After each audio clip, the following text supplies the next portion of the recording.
১.৫ বছরের ছোট্ট হাসান কপালে বিজয়ের মানচিত্র আর হাতে লাল সবুজের পতাকা দুলিয়ে এসেছে গৌরবের স্মৃতিসৌধ দেখতে।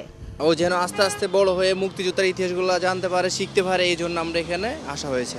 হাসানের মতো অনেকেই বিজয় উদযাপনের একদিন আগেই জাতির শ্রেষ্ঠ সন্তানদের শ্রদ্ধা জানাতে ভিড় করছেন স্মৃতিসৌধের মূল ফটকে। কিন্তু নিরাপত্তার কারণে সপ্তাহখানেক আগেই জনসাধারণের প্রবেশাধিকার নিষিদ্ধ করেছে কর্তৃপক্ষ। স্মৃতিসৌধ দেখতে এসেছি। বিজয় দিবসের দিন অনেক ভিড় থাকে, তার জন্য আগে এসেছি। ভেবেছিলাম যে আমি পরিদর্শন করে যেতে পারবো, কিন্তু যেতে পারিনি। ৪৫ মিটার উঁচু সৌধের চূড়ার উপর সূর্যের ঝলকানি আর লাল সবুজের পতাকার একচ্ছত্র আধিপত্য জানান দিচ্ছে দেশের বীর সৈনিকদের শ্রদ্ধা জানাতে প্রস্তুত এ প্রাঙ্গণ।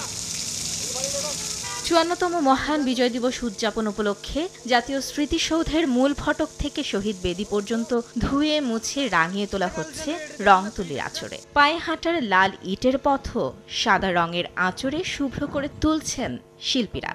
আগাছা কেটে আর বর্ণিল ফুলের গাছ লাগিয়ে চলছে শোভাবর্ধনের কাজ। ইট বালু সিমেন্টের কাজ করিতেছি, এখানে ধোয়া মশার কাজ করিতেছি। এখানে আমরা বিভিন্ন ফুলের চারা দিয়ে জায়গা সুন্দর করতেছি। যেভাবে সুন্দর হয় সেভাবে সাজাই কাজে আমরা রঙের কাজ করতেছি। লেকে হাঁসের জলকেলি আর লাল পদ্ম যেন বাড়তি মাত্রা যুক্ত করেছে ১০৮ একরের সৌধ চত্বরে। দিবসটি ঘিরে নিরাপত্তার চাদরে ঢেকে দেওয়া হয়েছে পুরো এলাকা।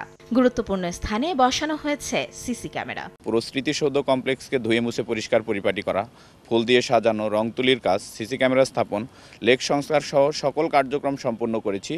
বিজয় দিবসের প্রথম প্রহরে রাষ্ট্রপতি, প্রধান উপদেষ্টা, উপদেষ্টা মণ্ডলীর সদস্য ও বিদেশি কূটনীতিকদের শ্রদ্ধা নিবেদনের পর সর্বসাধারণের জন্য উন্মুক্ত করা হবে স্মৃতিসৌধ এলাকা।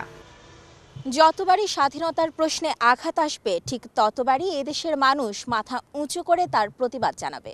সে কথাই স্মরণ করায় সাভারের এই জাতীয় স্মৃতিসৌধ। আর তাই এবারেও জাতির শ্রেষ্ঠ সন্তানদের শ্রদ্ধা জানাতে প্রস্তুত বাংলাদেশের মুক্তি সংগ্রামের এই নিদর্শন। সাভারের জাতীয় স্মৃতিসৌধ থেকে মাইমুনা হায়দার চৌধুরী, সময় সংবাদ।